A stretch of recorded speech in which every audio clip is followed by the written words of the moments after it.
மழைநீர் உயிர்நீர். பூமியின் நீர் ஆதாரம் உயர மழை நீர் அவசியமானது. அந்த மழை நீரோட அவசியத்தை உணர்ந்து அருமையான திட்டத்தை தமிழக மக்களுக்கு அறிமுகப்படுத்தினாங்க புரட்சி தலைவி அம்மா அவர்கள்.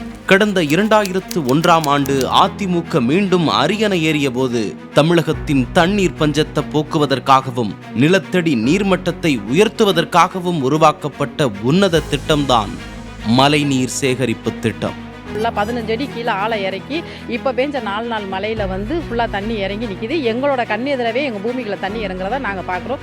இப்போயே எங்கள் ஏரியாவில் ஒரு 3-4 போர்வெல்ல தண்ணி வர்றது எங்களுக்கு பெரிய சந்தோஷமாக இருக்குது. வீடுகளில் மட்டுமல்லாது அரசு அலுவலகங்களிலும் மழைநீர் சேகரிப்பு திட்டம் அவசியம் என்பதை கட்டாயமாக்கியவர் புரட்சி தலைவி அம்மா அவர்கள்.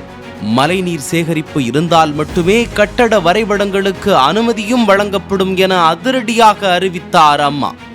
மழை நீரை வீணாக்காமல் குழாய் மூலம் கொண்டு சென்று பிரத்யேகமாக அமைக்கப்பட்ட தொட்டியில் விடுவதன் மூலம் நிலத்தடி நீர்மட்டம் உயரும் என்று அம்மா அவர்கள் தொலைநோக்கு பார்வையோடு சிந்தித்து செயல்படுத்திய அந்த திட்டம் பலரது பாராட்டுகளை பெற்றது.